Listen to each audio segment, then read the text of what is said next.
ಇಲ್ಲ, ನಾನು ಹೇಳೋಣ ಅಂತಾನೆ ಇದ್ದೆ. ಹಳೆ ವಿಚಾರ ಎಲ್ಲ ಈಗ ಯಾಕೆ ಹೇಳಿದ್ರೆ ನಿಮ್ಮ ಮನ್ಸಿಗೆ ಬೇಜಾರಾಗುತ್ತೆ. ಎಲ್ಲ ಮರ್ತು ಹೊಸ ಜೀವನನ ಶುರು ಮಾಡಿ ಅಂತ ತುಳಸಿ ಅವ್ರು ಹೇಳಿದ್ರು. ಅದಕ್ಕೆ ನಾನು ಹೇಳಲಿಲ್ಲ. ಅದಕ್ಕೆ ನನಗೆ ನಂಬಿಕೆ ದ್ರೋಹ ಮಾಡ್ಬಿಟ್ರಲ್ಲ. ಖಂಡಿತ ಇಲ್ಲ, ನಿಮಗ್ ಮೋಸ ಮಾಡ್ಬೇಕು ಅನ್ನೋ ಯಾವ ಉದ್ದೇಶನೂ ನನಗಿಲ್ಲ. ಹಂಗಿದ್ರೆ ಹೇಳ್ಬೋದಿತ್ತಲ್ರಿ, ಇದ್ರಾಗ ಮುಚ್ಚಿಡೋ ಅಂಥದ್ದೇನಿತ್ತು? ಈಗಿನ ಕಾಲದಾಗ ಅದೆಲ್ಲ ಕಾಮನ್. ಯಾರನ್ನ ಯಾರು ಇಷ್ಟಪಡಬಾರ್ದು ಅಂತ ಹೇಳಕ್ಕ ಯಾರ ಮೇಲೂ ಯಾವ ಕಾನೂನು ಹೇರಕ್ಕಾಗಂಗಿಲ್ಲ. ಅದು ತಪ್ಪು ಅಲ್ಲ. ಆದ್ರೆ ನಾನು ನಿಮ್ಮೋನು, ನೀವ ನಮ್ಮೋರು ಅಂತ ಗೊತ್ತಾದ್ಮೇಲೂ ನೀನು ನನ್ನಿಂದ ಮುಚ್ಚಿಟ್ರಲ್ಲ, ಅದು ನನಗೆ ಭಾಳ ಹರ್ಟ್ ಆಗಿತ್ತು.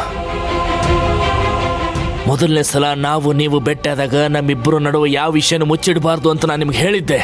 ಅದು ಗೊತ್ತಾದ್ಮೇಲೂ ನೀವು ವಿಷಯ ನನ್ನಿಂದ ಮುಚ್ಚಿಟ್ರಲ್ಲ, ಅದು ನನಗೆ ಭಾಳ ತ್ರಾಸಾಗತ್ತೈತಿ. ಹೇಳಿದ್ನಲ್ಲ, ತುಳಸಿ ಅವ್ರು ಹಾಗೆ ಹೇಳಿದ್ದಕ್ಕೆ ನಾನು ನಿಮ್ಮ ಬದುಕಿನಾಗ ನಾನು ಭಾಳ ಮುಖ್ಯವಾದ ವ್ಯಕ್ತಿ ಅಂತ ಅನ್ಕೊಂಡಿದ್ದೆ. ಆದ್ರೆ ಈಗ ಗೊತ್ತಾಗಕತ್ತೈತಿ, ನಿಮ್ಮ ಜೀವನದಾಗ ಮುಖ್ಯವಾದವರು ಭಾಳ ಮಂದಿ ಅದಾರ ಅಂತ ಹೇಳಿ. ಅಂದ್ರೆ ಏನ್ ನಿಮ್ಮ ಮಾತಿನ ಅರ್ಥ? ದಯವಿಟ್ಟು ಹೀಗೆಲ್ಲ ಮಾತಾಡಬೇಡಿ. ಅರ್ಥ ಆದ್ರೆ ಅರ್ಥ ಮಾಡ್ಕೋರಿ, ಇಲ್ಲ ಅಂದ್ರೆ ಬಿಟ್ಬಿಡ್ರಿ.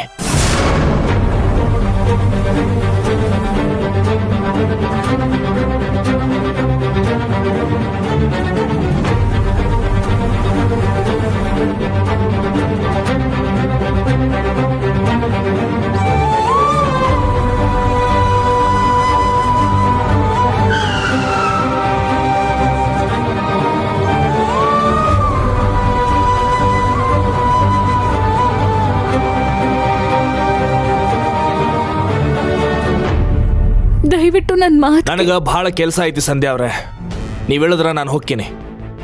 ಏನಿದ್ರು ಆಮೇಲೆ ಮಾತಾಡೋಣ ಅಂತ. ಈಗ ಇಳಿರಿ.